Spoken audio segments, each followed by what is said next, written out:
eu dei essa aula um tempo atrás e eu gostei do resultado. A ideia, não é ensinar, assim, vocês não vão aprender tudo, todo tipo de alteração no hemograma, todo tipo de alteração numa gasometria, o que isso significa, porque isso é a medicina inteira.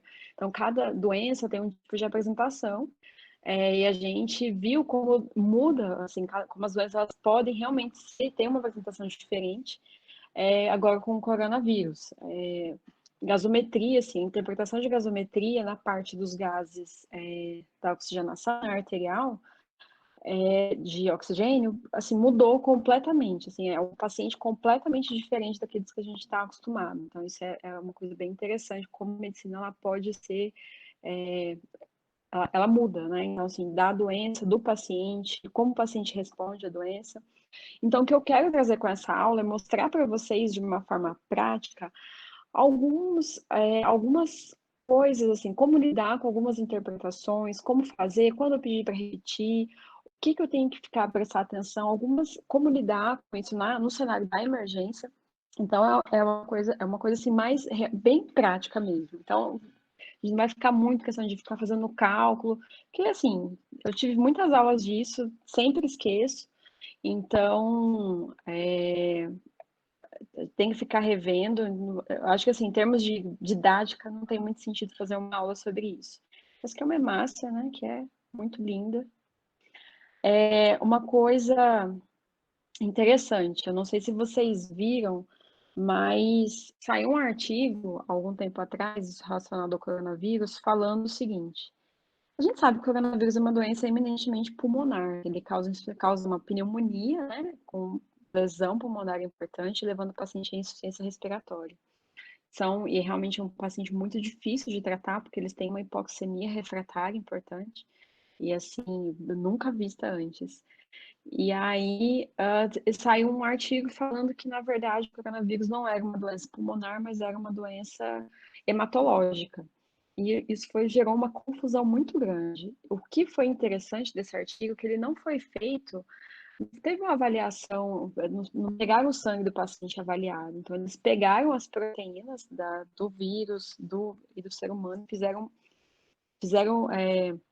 criaram um modelo dessas proteínas computacional, colocaram no computador e ficaram fazendo tentativas e teorias em cima da morfologia dessas proteínas, e eles falaram que poderia ser que o coronavírus se ligasse ao ferro da hemácia, e por isso o paciente era tão hipoxêmico. E é uma teoria interessante, mas não teve nenhuma base fisiológica, foi algo assim completamente computacional e por pessoas que não eram médicas, nem bioquímicas, nada, assim, pessoas que realmente eram focadas talvez tivesse algum conhecimento de proteína, de biologia, mas focada em conceito computacional. Isso foi tão interessante que algumas pessoas começaram a mudar a prática, até considerando transfundir esses pacientes. Então, a gente tem que tomar cuidado do tipo de artigo que a gente lê, entender como é que foi feito, de onde que vem, para poder a gente, né, não mudar a conduta médica baseada em coisas que não tem nada a ver, não condiz com a realidade, né, na verdade. E é assim, todos os outros modelos fisiológicos, patológicos que têm sido estudados, nenhum deles conseguiu provar essa teoria desse pessoal. Então, assim, provavelmente ela realmente não vai ter nenhuma base na realidade. Bom, aqui é um exame, né, um hemograma. Geralmente, aqui é do Hospital da Secretaria de Saúde, e aí cada lugar, cada hospital que você trabalhar, cada laboratório, ele vai ter uma forma de lançar os exames. Geralmente o hemograma, ele vem todos esses parâmetros. Alguns lugares, o que é interessante, eles alteram a cor do exame quando está alterado. Você vê que esse paciente aqui tinha uma anemia, não uma anemia grave, mas tinha uma anemia, uma hemoglobina abaixo de 11,7, de acordo com esse valor de referência. Então, eles te dão o que eles estão avaliando e os valores de referência. A maioria dos exames tem um valor de referência, é muito difícil não ter. Quando eu avalio um exame que eu não sei, não conheço, um exame diferente, por exemplo, dedímero, que é uma coisa que eu não vejo todo dia no SUS. Quando eu comecei a trabalhar no hospital particular, eu não tinha certeza do valor de referência e não vinha no resultado do exame. Aí eu liguei no laboratório e perguntei. O laboratório ele tem que saber. E geralmente hemograma é mais ou menos igual, mas assim, não adianta a gente decorar exatamente um valor, porque pode mudar o kit, às vezes vem um kit novo. E esse kit ele é baseado em outro tipo de teste, e aí é outro tipo de estudo, outro tipo de valor de referência, e pode vir diferente o valor de referência. E é o que é normal para um kit, no outro é alterado. Então tem que tomar cuidado com isso. Isso acontece muito com troponina. Então, o valor, principalmente a troponina, que ela mudou muito, né, a forma de avaliar a troponina. Então, a gente tinha uma avaliação que era qualitativa, que era se tinha ou não tinha, chegando hoje para a avaliação da troponina ultrassensível, que é um tipo específico de troponina para o miocárdio. E aí, essa avaliação dessa troponina ultrassensível, ela mudou o valor de referência, ela foi mudando. E aí, hoje, trabalho em 2 hospitais, e esses 2 hospitais vem a troponina com valores diferentes. Então, a troponina do hospital particular, que é a ultrassensível, o valor de referência é em nanogramas, e do hospital público, não. É microgramas. Então, e aí muda, e além disso, tudo ainda tem uma diferença do valor de referência. Então, eu tenho que tomar cuidado. Eu posso decorar o valor de troponina. Eu sempre tenho que olhar no valor de referência. A maioria dos exames é assim. Então, sempre tem que acostumar a gente ver o resultado e olhar as referências, certo? Lembrando que para homem e mulher tem diferença o hemograma e para criança também. Geralmente, criança a gente tem que pegar também uma referência diferente. Não muda muito, não, mas discretamente tem alguma diferença. E aí, quando vem alterado, ele geralmente vem em vermelho, mas às vezes eles esquecem, porque isso é manual. Então, às vezes, você tem que checar todos os exames. Eu já peguei algumas vezes, às vezes vem assim alterado de uma forma que eles não estão esperando. E aí tá como preto, né? E na verdade está alterado. Então, é legal que chama a sua atenção para o que está alterado, mas assim, não pode deixar de prestar atenção nos outros parâmetros. Pois, e aí, lembrar que o hemograma, ele tem a parte das hemácias, hemoglobina hematócrito, e a gente acostuma, né, olhar só isso daqui, mas não pode. Sempre tem que lembrar que a parte dessa vermelha, ela é completa, né, a gente tem que avaliar também VCM, HCM, CHCM e o RDW. Sempre tem que acostumar a olhar o hemograma inteiro. Na parte de leucócitos, lembrar que a gente tem um número absoluto, e aí a gente tem as porcentagens, né, que vai dividir entre os tipos das células brancas.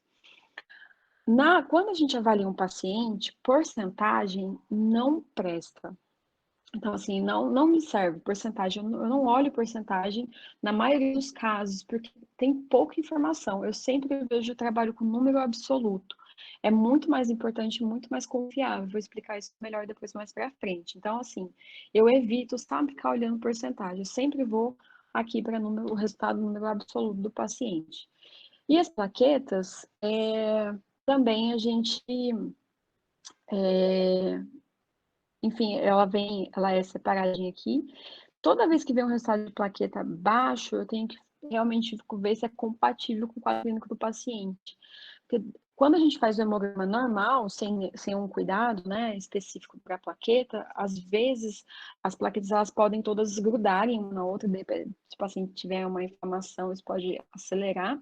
E aí vem como contado baixo, mas na verdade é porque o aparelho não conseguiu distinguir a maior quantidade. Aí você pode pedir para ser feito com heparina essa avaliação, e aí você vai ter uma avaliação mais precisa. Quando isso acontece, geralmente eu ligo no laboratório e peço, olha, tem como vocês reavaliarem, por favor, a plaqueta, e eles mesmos refazem o exame.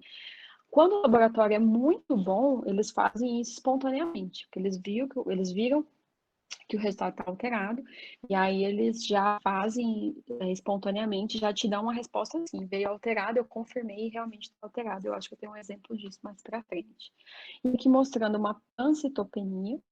Então, sempre que a gente olha o hemograma, que a gente vê alterações, eu nunca vou ficar focada em uma alteração só. Então, assim, porque cada doença, né, cada tipo de doença vai ter um tipo de alteração. Então, eu posso ter uma anemia uma coisa, uma anemia com leucopenia pode ser outra coisa, uma anemia com leucopenia, com plaquetopenia, ou seja, panцitopenia, ou pode ser outro tipo de doença. Então, a gente sempre tem que fazer essa avaliação completa. E aqui vocês vêem um exemplo de um paciente com panцitopenia, e aí é um caso interessante que ele tinha. Se eu fosse ficar aqui, é uma anemia, eu vou transfundir. Nunca façam isso, viu? É uma anemia, eu vou transfundir. De cara, sem investigar, sem pensar o que é, que vocês podem complicar a vida do paciente. E aí a gente viu essa anemia, mas na verdade já avaliou que era uma pancitopenia, e aí a gente veio aqui para ver o VCM. Tá muito alterado. Não sei se aqui a gente consegue ver. Aí aqui embaixo, ó, se vocês verem aqui embaixo de plaquetas, vocês conseguem ver a setinha? Sim, a gente consegue. Tá. Aqui embaixo vocês veem assim, a morfologia das hemácias. E o que acontece? Quando o hemograma ele vem muito alterado, geralmente é um farmacêutico que faz essa análise, mas tem que ter um hematologista ou um médico responsável pelo hemograma. Quando tem o hematologista está presente, ele já faz essa análise mesmo, ele põe lá e confirma junto com o bioquímico, né? Desculpa, não farmacêutico, não bioquímico. E aí então essa aqui é uma contagem automatizada, mas aí eles pegam a lana e olham para ver o que está acontecendo. E aí eles trazem mais análise para vocês. E aí a gente vê aqui, por exemplo, que está falando que realmente tinha macrocitose. Às vezes, tem mais informações do que isso daqui. Então, se, por exemplo, eu tivesse falando aqui da parte branca, né, dos leucócitos hipersegmentados, eu já ia pensar em anemia megaloblástica, tá? Que faz um VCM bem alterado. E aí, então, é isso. Eu não vou ficar falando de todas as doenças que existem, porque senão seria todas as doenças, mas só para vocês terem uma noção de como a gente faz essa avaliação. Então, é isso. Quando a gente vai avaliar um paciente com anemia, que é muito comum, anemia é um achado comum na emergência, só que raramente a gente vai tratar de cara e raramente a gente vai assim, raramente a gente vai tratar de cara e poucas vezes a gente vai investigar na emergência. Se o paciente não tem sintoma, ele está estável e não é uma anemia importante, é um paciente que vai ser examinado em casa. Se o paciente, quando é que eu vou pensar em casa não, ambulatorial? Quando que eu vou pensar em investigar o paciente na emergência? Geralmente, hemoglobina abaixo de 7, ou quando o paciente tem anemia e é sintomático. E esse sintomático pode ser um sintomático de outras doenças, por exemplo, febre. Então, paciente com anemia e febre, que tem outras alterações, é um paciente que eu vou precisar investigar, muito provavelmente, se eu não conseguir fechar um diagnóstico já, né, na consulta, vou precisar talvez internar para investigar. Um paciente com anemia, com hemoglobina abaixo de 7, geralmente, se ele não tem um diagnóstico já, porque pode ser que ele já tenha. Por exemplo, paciente que tem insuficiência renal tem anemia. Então, assim, não necessariamente eu vou internar por conta da hemoglobina abaixo de 7 se ele não tiver sintomático. Mas, geralmente, se ele tem queixa, né, que você vê que é por conta da anemia, por exemplo, paciente com fraqueza, tontura, teve uma síncope, é um paciente que provavelmente vai ter que investigar. Ou um paciente jovem que não tem nenhuma comorbidade, de repente tem uma anemia. Aí um parêntese só para mulheres, né? Porque as mulheres na idade fértil, elas têm uma tendência a ter anemia por conta da menstruação. E aí você tem que tomar esse cuidado para ver se for uma anemia acima de 7. Geralmente a gente não vai fazer o tratamento e a investigação no pronto-socorro, vai ser encaminhado, referenciado, e ela vai fazer ambulatorial, provavelmente com a ginecologista, ou se for necessário, depois encaminha para hematologista. Então, na emergência, a hemoglobina que me preocupa geralmente é abaixo de 7 ou quando o paciente tem muito sintoma. Eu tive um paciente com uma hemoglobina de 3. Ele tinha hemoglobina de 3 e ele não tinha sintoma. Ele não queria ficar internado por nada nesse mundo, nem queria fazer transfusão de sangue. Um paciente assim, extremamente complicado. E aí, o que a gente fez? Encaminhou para o ambulatório, ele fez investigação, era neoplasia, ele fez depois transfusão agendada e evoluiu relativamente bem naqueles anos. Mas assim, para vocês verem que não é toda hemoglobina que a gente vai assustar e vai começar a tratar na emergência. Então, eu vou me preocupar geralmente com hemoglobina abaixo de 7 e sempre, sempre, sempre, se o paciente não tem diagnóstico, vi um paciente com hemoglobina, eu vou fazer a investigação dessa anemia antes de transfundir. Não é toda hemoglobina abaixo de 7 que eu transfundo, tem que tomar muito cuidado com o paciente que pode ter anemia autoimune, porque se eu transfundir esse paciente, eu posso diminuir a chance desse paciente ter uma compatibilidade, no futuro sempre vai piorando, e eu posso piorar também a anemia desse paciente, ele pode fazer hemolizar mais ainda, então tem que tomar muito cuidado, não é todo paciente que a gente transfunde. E aí, achei a anemia, avaliei todos esses valores, né, da hemoglobina, e aí eu vou passar, então, para investigar a causa dessa anemia. A maioria das vezes é ferroprivo, ou o paciente, geralmente é sangramento, né, no paciente mais idoso.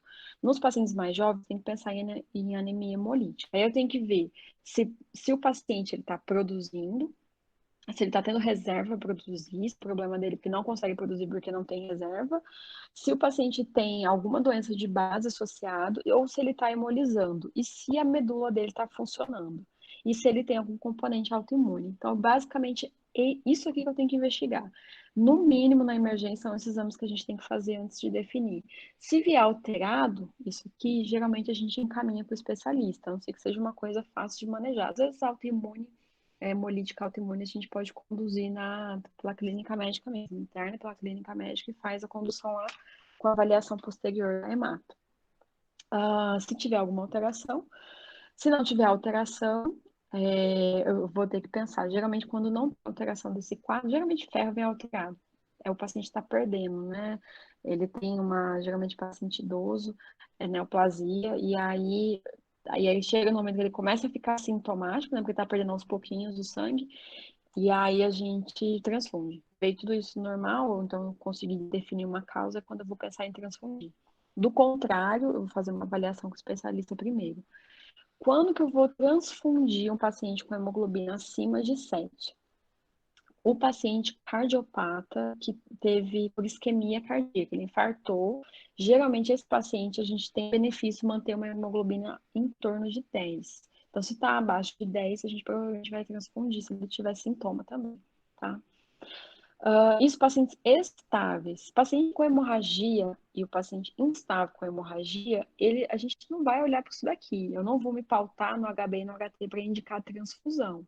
Isso é outro cenário, é um paciente grave. Geralmente, pela gravidade que eu já vou começar a transfundir, a gente tem uma tendência a transfundir mais rápido esses pacientes. Então, aqui é uma lâmina para vocês verem. Assim, é interessante vocês acharam que nunca mais ia ver isso aqui, né? Depois que entrasse no internato. Mas a gente é interessante aprender, ver, entender para discutir casos. Essa semana mesmo a gente teve um paciente lá que foi bem interessante. Um paciente que ele tinha uma saturação de oxigênio de 79 em ar ambiente, mas ele não tinha sintoma respiratório nenhum. E aí, a gente colheu uma gasometria e na gasometria a saturação veio normal. Testou todos os oxímetros do hospital e ele realmente saturava baixo. No final das contas, a gente descobriu que a irmã dele tinha o mesmo problema. Ela fez uma investigação e descobriu que ela tinha uma alteração da hemoglobina, extremamente rara, que não era falciforme, ou outro tipo de alteração, que fazia com que o oxímetro não, pela alteração da estrutura da hemácia, o oxímetro não consegue ler a saturação. E aí aparece como uma saturação baixa, e quando na verdade a saturação deles são normal. A única coisa que eles têm é uma alteração na morfologia da hemácia por conta dessa proteína rara, e aí o oxímetro não consegue ler direito a saturação.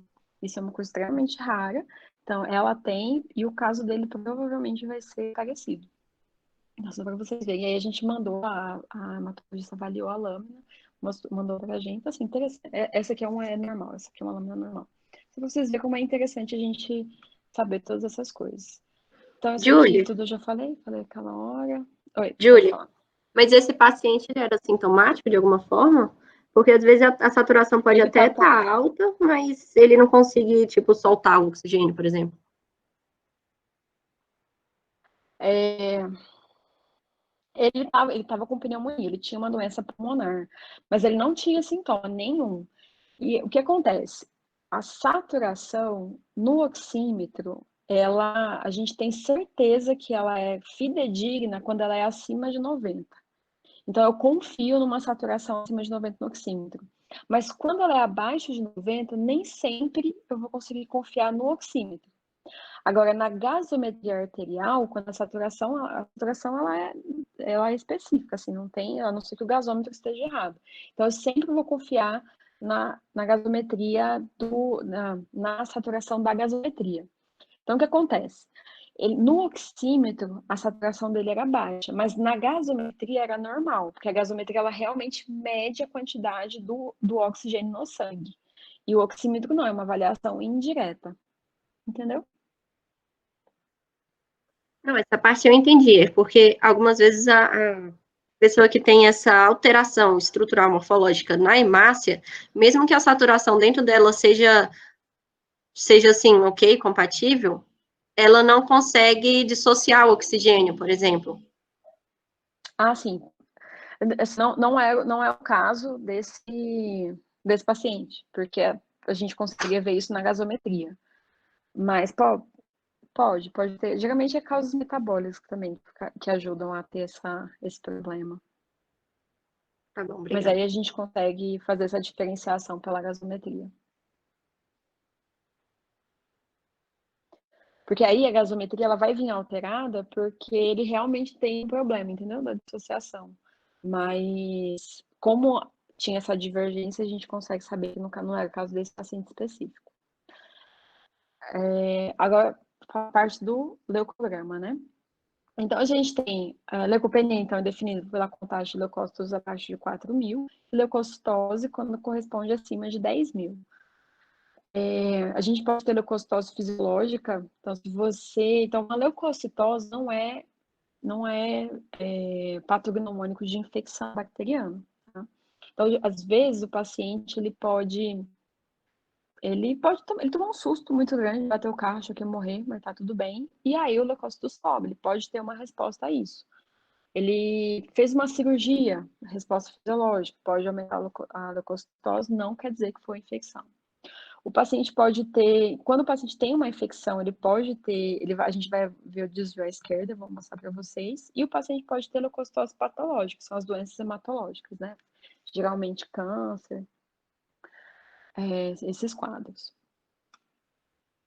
Quando a gente tem a infecção bacteriana, geralmente é os neutrófilos, então a gente tem uma leucocitose por neutrofilia, e quando a gente tem desvio à esquerda, mais fala a favor de infecção bacteriana. Não é só a infecção bacteriana que faz desvio à esquerda, mas a maioria das vezes é. Assim, muito raramente eu vou ter um paciente na emergência, então, ou seja, o paciente que tem sintoma, que tem desvio à esquerda, e eu não vou fazer antibiótico. Uma coisa que pode fazer isso, desculpa, uma coisa que pode fazer isso é corticoide. Corticoide faz leucocitose, mas a maioria das vezes não é com desvio à esquerda, mas pode ter desvio à esquerda. Algo também que me fala muito a favor do paciente ter uma infecção bacteriana é quando ele tem isso aqui. Isso aqui, essas alterações tóxicas degenerativas nos neurófilos, é aquela parte de morfologia, ela vem descrita lá embaixo do hemograma. Geralmente, o bioquímico avaliou, né, a lâmina, e ele vai e descreve isso que ele viu dentro do neutrófilo. Isso vem escrito embaixo. Fala muito a favor. Quando eu era interna, 10 anos atrás, a gente via muito isso descrito. Hoje em dia eu não vejo mais tanto, sabe? Assim, eles perderam muito. Acho que é porque tem pouca avaliação de lâmina. Mas é um parâmetro interessante. Quando tem, fala muito a favor de infecção. Então, comecei a fazer corticoide terapia no meu paciente. Estou na dúvida se essa infecção pode ou não ser, se essa alteração, esse escalonamento pode ou não ser bacteriano. Se eu tiver essa alteração no neutrófilo, fala a favor. E eosinopenia também fala a favor de infecção bacteriana. O que é o tal do desvio à esquerda? Então, é assim, a gente tem aqui o envelhecimento, a maturação das células brancas, né? Então, começa lá na medula, mieloblasto, vira promielócito, mielócito, metamielócito, bastonete e segmentados. E quando chega segmentados, ele vai para o sangue periférico. Quando a gente tem uma infecção, a gente precisa dos segmentados para poder responder, as células segmentadas para poder responder essa infecção. Só que aí, a medula, e aí você tem a liberação de interleucinas, tal, que manda um sinal para a medula falando, olha, a gente precisa de mais células porque a gente está com uma infecção. E aí a medula começa a produzir. Só que daí, como ela começa a produzir muito, ela acaba liberando células mais jovens para o sangue, para poder ajudar a combater essa infecção mais rápido. E aí, ou seja, não é para a gente ver bastão no sangue periférico.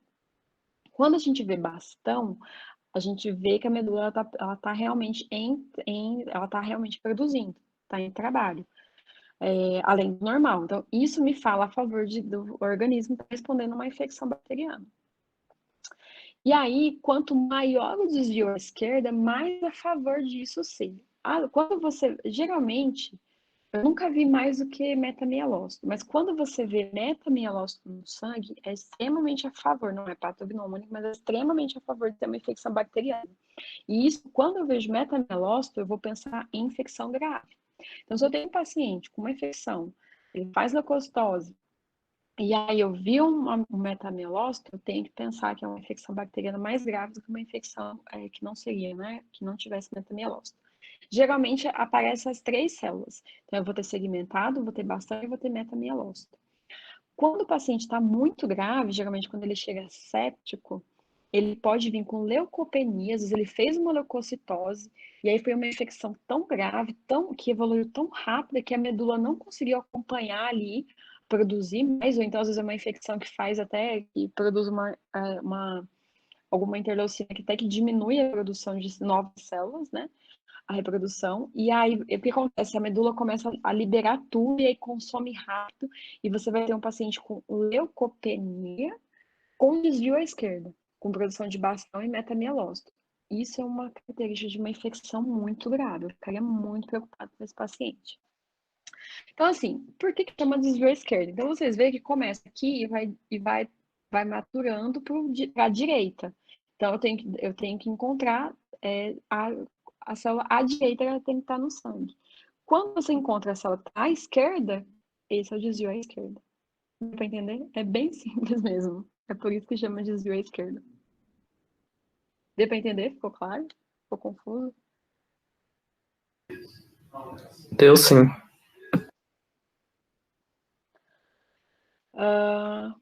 Julie, Bom, sim.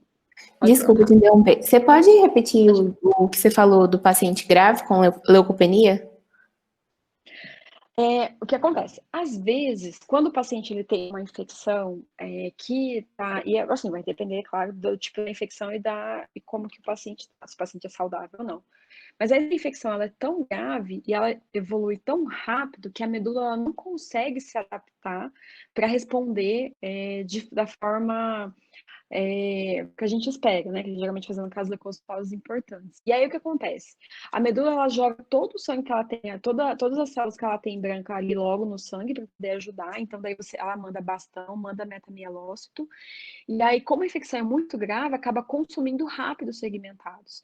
Então, os segmentados caem. E aí você vai ter um paciente que vai ter leucopenia, então as células brancas vão estar baixas, mas com bastão e metamielócito também. Então, quando eu vejo isso, eu vou pensar numa infecção bacteriana grave. Então, a infecção bacteriana, na maioria das vezes, ela faz leucocitose, mas quando ela faz leucopenia, ela é mais grave, então eu fico mais preocupada. Ela pode estar numa fase no paciente que evoluiu grave, que demorou, aqueles pacientes que demoram para chegar no hospital. Então, assim, geralmente ele teve leucocitose, mas ele chegou agora numa fase mais grave. Também vejo isso na UTI, quando a gente começa a tratar os pacientes, né? Que daí faz o acompanhamento, são pacientes graves, acontece isso também. A gente começa com leucocitose, aí de repente ele faz uma leucopenia. Então, não necessariamente quer dizer que ele está melhorando, pode ser que ele esteja piorando, principalmente se continuar o desvio à esquerda. Deu para entender? Não sei se ficou mais claro. Deu sim, muito obrigada. E a infecção viral. Geralmente a gente faz esse contraponto, né? Que a infecção bacteriana ela faz leucocitose e a infecção viral faz leucopenia com linfocitose. A maioria das vezes é assim, mas não é 100% dos casos. No coronavírus, que é uma infecção viral, por acaso é assim. Ela faz uma leucopenia, desculpa, não, é diferente, porque ela faz uma leucopenia com uma linfopenia. Geralmente faz linfocitose, né? Então aumenta os linfócitos. E às vezes mas aí então, no coronavírus é assim. A gente tem uma leucopenia, então a célula branca diminui e o linfócito também. Mas geralmente nas infecções virais, a gente tem um aumento de linfócito. A maioria das vezes a gente vai ver que os leucócitos estão normais ou aumentados, mas esse aumento não é para os neutrófilos, é por conta do linfócito. E aí a gente vai ter uma outra característica que é a atipia linfocitária. Vai ver assim, ó, linfócito, vai ter assim, porcentagens de linfócitos atípicos. E aí vai ver uma porcentagem de linfócito atípico. Isso fala muito a favor de infecção viral. Tá? Não é patognomônico também, mas é uma forma, é um meio da gente ter um direcionamento. O que vocês acham desse hemograma?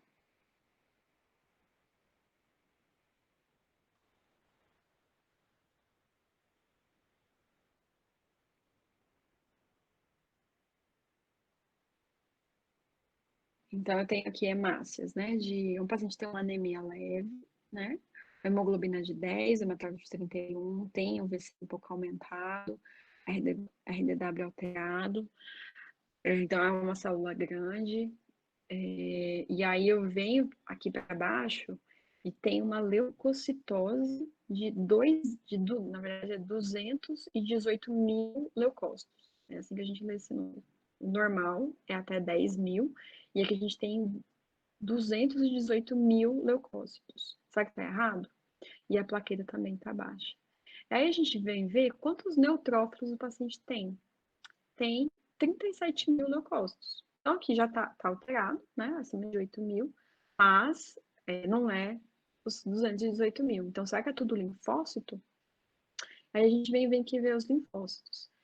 E aí a gente tem tá normal os linfócitos, tem 4.400. E agora, o que é isso? Uma infecção muito grave? O que é? Alguém consegue ter alguma ideia?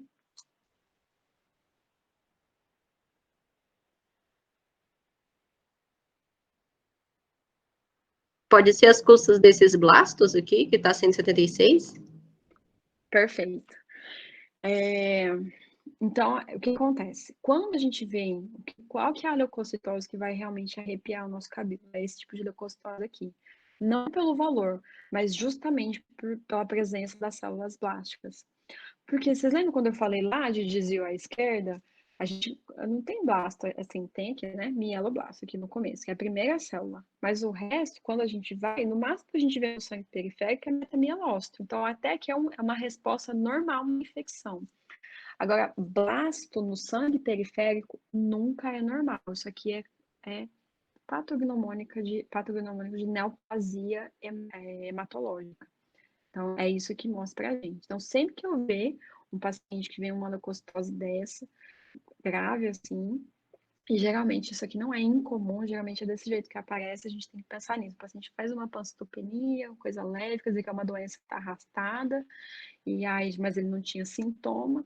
Quando vai ver, isso que é um paciente que ele precisa de uma avaliação, não é urgente, mas ele precisa de uma avaliação mais rápida possível com o hematologista, que realmente, provavelmente, é uma doença neoplásica hematológica. Então, sempre tem que lembrar disso, tem que olhar as células, né, os valores, o que é o quê.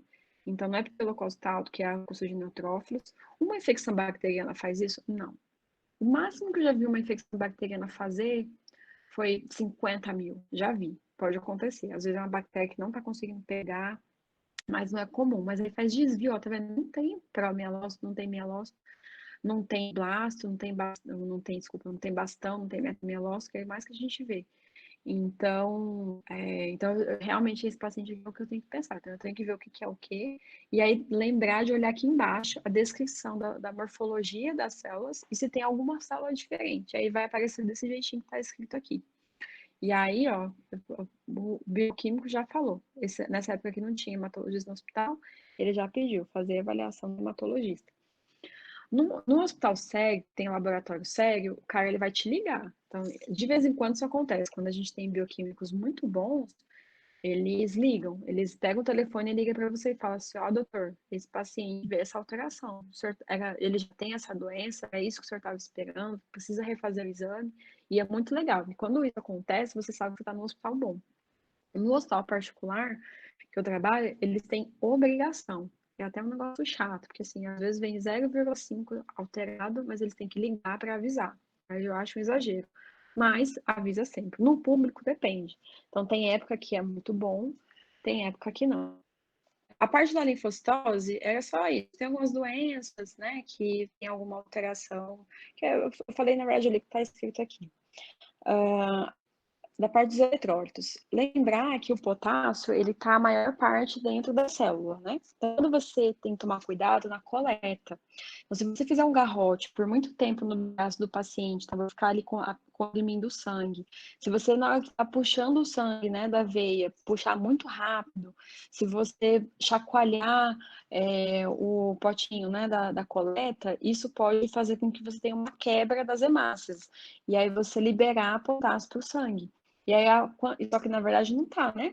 Na verdade é um erro. E aí quando a máquina avalia, tem o potássio tá alto, mas é na verdade, uma hipercalemia errada. Então sempre tem que tomar cuidado. Quando você tem um paciente com hipercalemia, principalmente se esse paciente não tiver alteração que justifique, pensar em fazer uma recoleta. Ou, por exemplo, eu estou avaliando esse paciente todo dia, mas de repente ele fez uma hipercalemia do nada que eu não estava esperando. Eu vou repetir antes de hidratar. O potássio é muito sério, porque alterações pequenas do potássio faz alteração no eletro. Então, o paciente pode fazer arritmia. Então, a gente tem que tomar muito cuidado, tanto na hora da gente repor, quanto na hora da gente corrigir para baixo. Então, sempre que a gente tiver tempo, que o paciente não estiver instável, sempre confirmar, repetir o potássio. Mesmo que o paciente tenha justificativa para alteração, a gente vai, se não tiver alteração no elétrico, se não tiver instável, a gente vai corrigir antes de tratar. O sódio, na emergência, raramente eu vou me preocupar com o distúrbio do sódio. Então, se alterações de até 10 para baixo ou para cima, eu não vou me preocupar de tratar de repor na emergência. Então, geralmente são pacientes que já têm alteração crônica e o acompanhamento ambulatorial. Na emergência, eu vou me preocupar quando o paciente tem sintoma neurológico associado a um sódio muito alterado. Por exemplo, um sódio de 180, e aí eu tenho que pensar em corrigir, ou um sódio muito baixo, 110, sempre com sintoma. Então, assim, se o paciente não tem sintoma e tem alteração do sódio, segura a mão, respira fundo, não comece a tratar o paciente sem diagnóstico. A maioria das vezes, esses pacientes, eles vão precisar de tratamento da causa base. Então, tem que tomar cuidado com isso. Glicemia, lembrar desses significados aqui. Então, esse aqui é um aparelho, né, um glicosímetro, point of care, que é o aparelho que a gente avalia, né, na beira-leito. Então, a gente colhe aqui a gotinha de sangue e ele faz uma leitura. Só que esse aparelho aqui, ele tem um limite. Ele não é um aparelho preciso, ele faz uma leitura mais ou menos normal. Então, e aí ele pode dar essa resposta aqui, que é high ou low, que vem do inglês. HI é high, né, de alto, ou seja, está muito alta a glicose e o aparelho não consegue dar um valor exato. Mas ele fala, geralmente, vai depender da marca, tem aparelho que mede até 500, 600, aí depende da marca, você tem que ler o manual que vem junto. Mas a maioria das vezes está acima de 500. Então, quando ele dá high, eu sei que está acima de 500. Eu não sei quanto acima de 500, mas está acima de 500. Quando ele dá low, geralmente é abaixo de 20, que não consegue medir, ele não consegue ser preciso quando é abaixo de 20. Então, ou seja, está muito baixo. Então, se eu ver também uma medida escrito low, é um paciente que está com uma hipoglicemia grave. E aí, por exemplo, a gente vê que esse aqui foi um caso real, um paciente que eu atendi, e essa aqui era a glicemia dele. Ele chegou com cetoacidose diabética, e aí a gente mediu e estava HI. E aí a gente começou a fazer a correção, começou a hidratar, fazer insulina, e não baixava. 2 horas depois não baixava, 2 horas depois, 4 horas depois não media, e aí sempre dando high. E aí você tem que tomar cuidado com isso, porque senão você quer ver, a gente quer ver, né, o paciente melhorar rápido, aí geralmente o paciente chega ali com 600, a gente começa a tratar, logo tá 500, logo tá 430, a gente vai começar já a ver o resultado no glicosímetro. A gente vai vendo de hora em hora, né? Mas aí quando sai o resultado do exame de sangue, na verdade ele tava com 2.159 de glicemia. Então, nossa, muitas vezes aqui o valor de referência, mais de 2.000 vezes o valor de referência. Então, isso quer dizer o quê? Mais de 200, né, o valor de referência. Isso quer dizer o quê? Que, como é que eu vou tratar esse paciente? Então, ele vai demorar, eu tenho que baixar em torno de 50 a 60 miligramas por decilitro por hora a glicemia desse paciente com cetose diabética. Então, eu não vou baixar, eu não vou normalizar a glicemia dele em menos de 24 horas. E aí eu tenho que ter paciência. Então, eu tenho que pegar esse valor aqui, daí o aparelho não vai medir, né? Então, daqui a pouco, que umas 3 horas, eu vou medir de novo pelo laboratório. E aí vou calcular e ver quanto ele baixou por hora. Quanto baixou, e aí dividir pelas horas. E aí, mais ou menos, fazer uma estimativa de quantas horas depois eu vou esperar para normalizar. E aí eu vou entender que no glicosímetro vai ficar aparecendo HI, mas não quer dizer que o paciente não está melhorando, quer dizer só que é muito alta e que está demorando e vai demorar para baixar, mas está baixando mais ou menos como eu esperava. Deu para entender? Se tiver alguma dúvida, não vou conseguir ouvir você. Bom, e aí vamos falar da gasometria. Eu fiquei com o tempo um pouquinho apertado agora, porque eu tenho uma aula. Se ficar muito superficial, vocês me falam, a gente retorna. Eu vou tentar fazer Vou focar aqui no mais importante, tá? Então, a gasometria, ela é essa fita aqui que vem. Esse aqui é do hospital particular, então ela é um pouco diferente da fita do hospital público, né, que eu tenho, porque é o aparelho, na verdade, que é diferente. Depende do aparelho, ele vai fazer leituras e vai te dar a interpretação de formas diferentes. A gasometria também é um exame point of care. Você coloca o sangue, você colhe, geralmente a gente tem lá no box de emergência, você colhe o sangue e aí põe na máquina e ele já te dá a ficha ali na hora, já sai o resultado, igual um eletrocardiograma. E você tem, dependendo do aparelho, então o aparelho ele é programado para te dar as informações, então vai depender dos reagentes que você põe no aparelho, cada aparelho tem os seus tipos, e ele já te dá informações ali na hora. Por exemplo, esse aparelho aqui, ele me dá o que eu quero saber. Geralmente, o que a gente vê, na maioria das gasometrias é isso aqui, que é pH, a parte metabólica, né? pH, bicarbonato, base excess, o anion gap. Ele te dá. E também a parte dos gases, né? Que é PCO2, a PO2, que é o mínimo. A maioria dos gasômetros mostra isso daqui. Alguns gasômetros têm alguns parâmetros a mais. Por exemplo, aqui a gente está vendo a saturação, vê o hematócrito, tem alguns que vê a hemoglobina, esse aqui vê o hematócrito, o anion gap corrigido, aqui a gente tem também a saturação corrigida, e a porcentagem de monóxido de carbono, ó, tá vendo? Tá ligado à célula, a gente vê, a maioria também mostra, mas alguns não, alguns aparelhos não, e de meta-hemoglobinemia também tá mostrando. Então, tem algumas situações que a gente pode ter suspeita de infecção do paciente por esses gases. E aí, a maioria deles medem, então você já consegue ver. Esse aparelho também mostra a osmolaridade, também faz o cálculo certo da osmolaridade, que geralmente a gente calcula, né, faz o cálculo de acordo com a glicemia e com o sódio. Mas no aparelho não, realmente ele mede a osmolaridade. Esse aqui ele vê bilirrubina, mas nesse caso não conseguiu medir. Também vê eletrólitos. Então, sódio, potássio, que são os eletrólitos que, quando o paciente está muito grave, imperativo, a gente tem que ter a resposta rápida para começar a tratar. Também vê cloro e cálcio, tá? Vê também glicose, ele funciona igual o glicosímetro, eles não conseguem medir valores muito altos, tá? Geralmente 500 conseguem medir bem. E vê o lactato, que é importantíssimo, o lactato para a gente avaliar a perfusão do paciente com sepsis. E aí, lembrar que a gente tem o lactato do sangue, desculpa, tem o lactato medido pelo gasômetro e tem o lactato medido pelo laboratório, e eles podem ter o valor de referência alterado, então tem que tomar muito cuidado. Esse aparelho aqui vê o lactato por milimols por litro, mas tem um aparelho que aí o valor de referência é 1.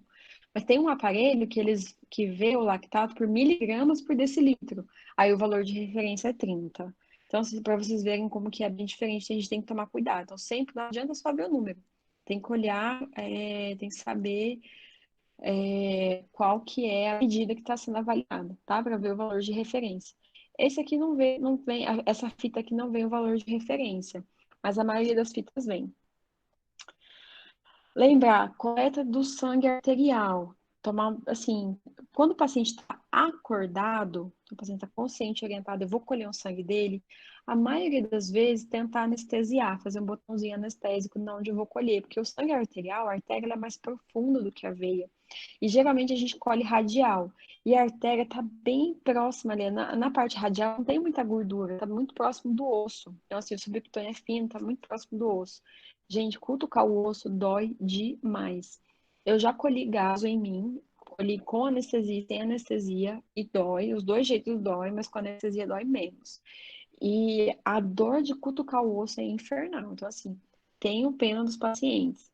Tenha realmente certeza que precisa de uma gasometria arterial e tentem sempre fazer o botão anestésico. O problema do botão anestésico é que se você fizer um botão anestésico muito grande, ele pode comprimir a artéria e te atrapalhar na hora de colher.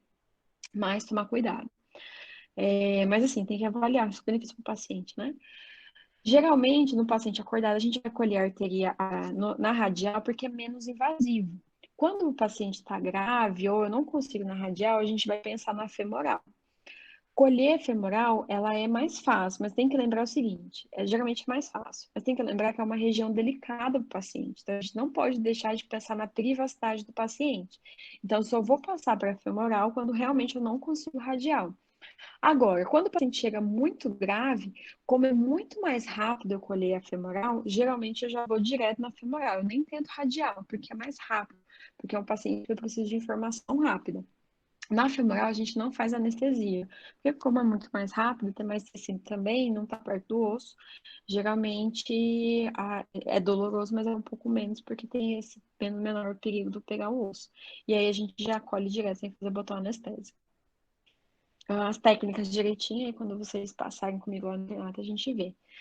Eu posso, nem sempre, eu preciso fazer uma gasometria arterial. Algumas vezes eu posso fazer venosa para poder avaliar o paciente. Eu só vou fazer arterial quando eu quiser ver a parte arterial. Quando eu estou preocupada mais com a parte metabólica, a gasometria venosa me funciona muito bem. Então, às vezes, chega um paciente que está com a saturação boa, mas eu acho que ele está com a cetose diabética. Eu posso fazer só a gasometria venosa, porque eu quero saber realmente só se ele tem acidose.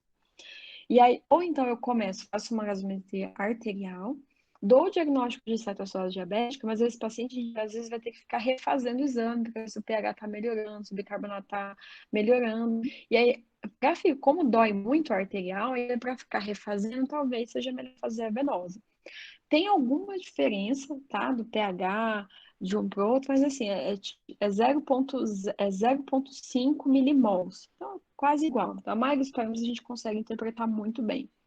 Do pH, do bicarbonato e do PCO2. A única coisa que eu não vou conseguir usar é o PaO2, que o oxigênio. Que aí, se eu quiser saber como é que está o oxigênio, eu preciso ver a gasometria arterial. Mas eu posso muito bem, assim, usar a venosa. Na gasometria arterial, então, a gente vai ver basicamente distúrbios do pulmão e dos rins, né? O pH normal, ele vai estar aí de 7,3 a 7,45. Ele vai estar acidótico, então, né, excesso de ácido quando tiver de hidrogênio, quando tiver o pH abaixo de 7,35. E aí, quando tiver diminuição de hidrogênio, quando tiver alcalose, vai estar acima de 7,45. Os passos para avaliar, eu acho interessante assim, se vocês conseguirem lembrar esses passos, quando a gente faz a avaliação da gaso, seguindo esses passos, eu acho que já vai ficar bem mais fácil para vocês. E aí eu não vou ficar muito focada em conta, não, só para vocês terem uma noção de como a gente faz na prática. Então, quando a gente pega a gasometria arterial, a primeira coisa que eu quero saber é se tem acidose ou alcalose, ou se está normal, né? Então, eu vou ver o pH. Depois eu quero saber se é uma causa respiratória ou se é uma causa metabólica. E aí eu vou ver o PCO2 e o bicarbonato. E aí depois eu vou querer saber se está compensado ou se é misto. E aí, por último, eu vou ver como é que está o anion gap. Então é mais ou menos assim. Então eu pego a gasometria, eu vejo, primeira coisa, eu vejo o pH. E aí depois eu vou ver o bicarbonato, depois eu vejo o PCO2. E aí eu vou me perguntar se esse distúrbio ele está compensado ou se está associado, calculo o anion gap e vejo o base excess. Essa é a sequência que a gente faz a avaliação. E aí a gente vai mudar para um lado para o outro, dependendo se vai ter acidose, se vai ter acidose ou se vai ter alcalose. E aqui eu trouxe alguns exemplos para vocês. voltando lá então para aquele paciente. Então, a gente vê aqui um paciente com pH de 7, ou seja, tem uma acidose importante. E aí, essa acidose, eu quero saber se ela é metabólica ou respiratória. Muito, assim, pode ter, mas quando eu vejo uma acidose muito grave, num paciente que está acordado, eu vou pensar mais em metabólica. Porque quando o paciente tem uma acidose importante, assim, de causa respiratória, o CO2 fica muito alto, ele com certeza vai alterar o nível de consciência. Ótimo. Então, esse paciente que tem uma acidose, e aí aqui é metabólica, o bicarbonato como está baixo. E aí, eu quero saber se. Então, assim, na verdade, quando a gente vai saber, eu quero saber, qual que é o PCO2 esperado? Quando é que eu vou fazer isso? Quando o pH está normal. Ou seja, eu tenho uma acidose, mas o pH está normal. Aí eu quero saber se está compensado, se não está, se é esperado ou não. Mas aqui eu já sei que não está compensado, porque o paciente está acidótico. Então, ele não está conseguindo compensar. E olha como o PCO2 está baixo. Esse aqui é um PCO2 muito baixo. Ou seja, ele está com a frequência respiratória muito alterada. Está com a frequência respiratória muito alterada para tentar corrigir. E aí a gente vem, o anion gap está normal e o beta excess está bem alterado. Quer dizer, ele tem um distúrbio crônico associado, mais crônico, né? O beta excess está muito alterado. E aqui os eletrólitos estão normais e tem uma glicemia muito alta, ou seja, esse aqui é um paciente com uma cetoacidose diabética. E o lactato dele está alto. E aí eu tenho que pensar se ele tem uma infecção associada. Geralmente é um paciente que está muito grave, isso que é uma gase de um paciente muito grave. Eu vou pensar um paciente com cetoacidose diabética descompensada por uma infecção. Gente, já é 8h07. Eu prometi fazer uma aula 8 horas. Eu achei que eu ia falar muito menos do que eu tô falando aqui. Deixa eu só ver como é que eu. E, faltam ainda alguns slides. Será que eu posso. Deixa eu só mostrar isso aqui para vocês. Isso aqui, uma coisa que aconteceu. Só terminar de mostrar essas gases, acho que dá tempo. Deixa eu só avisar aqui o pessoal que.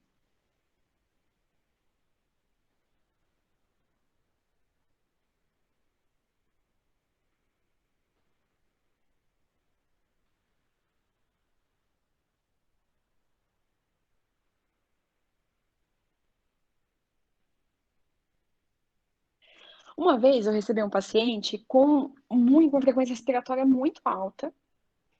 E aí, muito alta. E aí a saturação normal. E a gente auscultou, fez a ausculta pulmonar normal, não tinha nada alterado.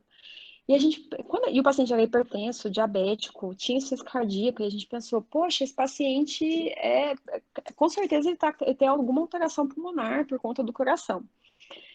E aí a gente, depois de um tempo, pediu os exames, pediu raio-x, e aí a gente pediu a gaso. Quando veio a gaso desse paciente, não tinha nada no pulmão, o PO2 dele normal, isso aqui em área ambiente, saturação normal. E aí ele tinha um distúrbio metabólico. E aí, assim, eu fiquei até me sentindo mal, porque assim, ele tava com uma acidose metabólica, óleo bicarbonato baixo, né? Com uma PCO2 baixa, tentando compensar, e não tinha nenhum distúrbio respiratório. Nesse momento aqui, eu já tinha que ter pensado numa causa metabólica. A mais comum na emergência é a insuficiência renal. E ele veio com uma alteração renal importante, ele tinha também hipercalemia na gás, que a gente precisou tratar. Mas só para vocês verem como é importante a gente fazer sempre a gasometria no paciente na emergência, e aí vai depender, sempre vai depender, né, do quadro clínico, claro, e sempre e nunca, sabe assim, nunca é demais fazer uma gasometria. Se a gente tem, ainda mais lá na emergência do Boston Santa Maria, sempre tem associado. Esse aqui é um outro caso, paciente com cetoacidose, também pH importante alterado, gasometria, na verdade, a mesma gaso, mas o que eu quero mostrar aqui é o seguinte, que esse paciente aqui tinha uma glicemia de 500. Então, esse por conta, né, é um contexto que já vai dar um diagnóstico de cetoacidose diabética. E esse outro paciente é uma paciente de obesas, de 50 e poucos anos, pouco sintomático, não tinha muito sintoma, não. Tinha a frequência cardiorrespiratória aumentada, mas o pH também nem estava alterado, tinha uma acidose, mas o bicarbonato muito baixo, o PCO2 não tão baixo. E aí, me chamou a atenção que ela tinha um lactato muito alto e a glicemia dela normal, então não é cetoacidose diabética. O que acontece? Essa paciente aqui, ela fazia uso de metformina, que pode fazer acidose lática. E foi esse o quadro dessa paciente. A gente teve, então a gente viu que é uma alteração, e aí o diagnóstico final vai depender do quadro clínico, então sempre vai ser associado ao quadro clínico. Sempre lembrar de colocar junto com o quadro clínico. E aqui, essa aqui é uma gasometria, às vezes a gente pode ficar na dúvida. Então, eu colho uma gaso, e aí eu falo, será que é verdade? Será que né, veio um PO2 tão baixo, PO2 acima de 80, será que não foi venosa? Uma forma de eu conseguir diferenciar, saber se o paciente está muito grave, ou se é venosa, ou se na verdade está errado, porque eu estou olhando para uma gasovenosa e não para uma gaso arterial, é olhar para a PCO2. Se a PCO2 vier baixa, não tem como ser venosa. Então, realmente isso aqui é uma gasometria arterial de um paciente grave. Se a PCO2 vier alto, aí pode ser mista ou venosa. Tá? Então, é uma forma de diferenciar. Quando eu colho o sangue, estou esperando para avaliar a parte respiratória, e eu não sei falar. Não tem, vem muito alterado, né? PO2 muito baixa, às vezes a saturação também vem baixa, não compatível, e aí eu fico na dúvida. E aí, por fim, e aqui é um paciente com Covid, não, também isso aqui é uma outra pessoa diabética com lactato muito alto. Então, também acidose, bicarbonato. Esse que foi o bicarbonato mais baixo que eu vi na minha vida, 3,8, muito grave o paciente, com PCO2 muito baixo, a frequência respiratória dele era muito alta, e o normal, o PO2 normal. A parte metabólica dele estava alterada. E é isso, gente. Desculpa que foi extremamente rápido esse final. Se vocês quiserem, depois a gente pode refazer. Eu mostro e faço de novo, vocês me mandam o que vocês ficarem de dúvidas. E a gente pode refazer a parte da gasometria. Mas assim, o que eu queria mostrar para vocês é basicamente isso, assim, como que a gente avalia, né, o passo a passo da avaliação, que é essa aqui. E aí vai depender, né, da doença do paciente, do que o paciente tem, e a gente vai realocando. Aquelas contas para fazer, pensador esperado, tudo, vocês têm que aprender. Não vou falar que vocês não têm que aprender porque cai em prova. Mas na prática, a gente raramente usa, viu? Principalmente no paciente que não está muito grave. Principalmente o paciente está muito grave, raramente usa. Anion gap, a gente faz muito, mas a gente pensa em intoxicação, o paciente pode ter intoxicação por AS, a gente calcula mais anion gap, se não também na prática clínica, na maioria das doenças, das mais comuns não. E o base excess, realmente a gente vai pensar mais ali para tentar saber se o paciente já tem um distúrbio crônico ou agudo. Mas essa parte aqui inicial é que a gente mais avalia nos distúrbios dos pacientes. Ajudou, ficou confuso, espero que tenha ajudado. Me desculpa aí pelos percalços. Foi muito boa a aula, Se Julie. tiver alguma dúvida e quiserem refazer, que eu refaça a aula, eu explique alguma coisa específica, a gente faz.